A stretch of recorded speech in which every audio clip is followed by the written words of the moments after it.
Mukabat sa 3 milyones ka mga Pilipino ang nagparehistro sukad nagsugod ang registration ni atong Hulyo 4 o nahuman ni atong Sabado, Hulyo 23 ning kasamtangang tuig.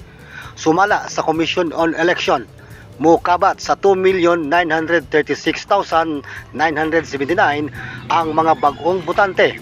Apil na dinha ang 2,600 new applicants nga nagikan dinhi sa lungsod sa Glan Sarangani Province. Matod ni Comelec Officer Roy Alabal Lakap, ang acting election officer 4 dinhi sa Glan. Well, sa ato ang munisipyo, we already have the last elections. We have 77,140 registrant nato. So, bali last July 4 to 23, nag-open na punta for registration, transfer, registration for SK, and corrections. So, may nadagdag tayo na 2,600 in that period. So, we will be having a hearing sa ato ang election registration board. That would be on August 1 para i-approve or i-disapprove katong 2,600 nga new applicants nato. So, in addition with that, sa atong 77,140 last election, ma-add na sila. But, we also have some tanggalon nato sa ato ang registration. Katong remember, katong ato ang cross out on this election na nag-double registration, so mag-transfer sa ubang munisipyo nga wala na delete o katong mga patay.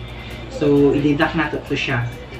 So, on the ERB nato sa August 1. So, muna ang final numbers. After that, makita nato ang final registered voters nato.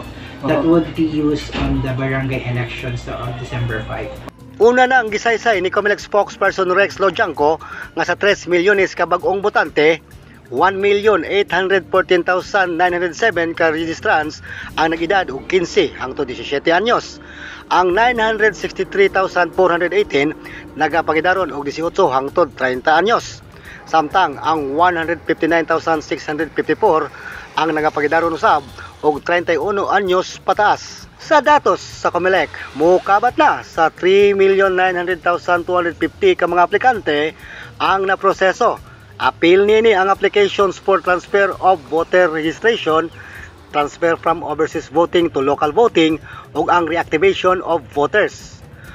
Ang voters registration gipahigayon isip pagpangandam sa barangay ug sangguniang kabataan elections nga gitakda karong Disyembre 5 tuig 2022. Ang katungod sa pagbotar, usa ka katungod nga gitakda sa balaod sa matag Pilipino. Regional Yaman Newsline Philippines, Province of Sarangani. Stay safe.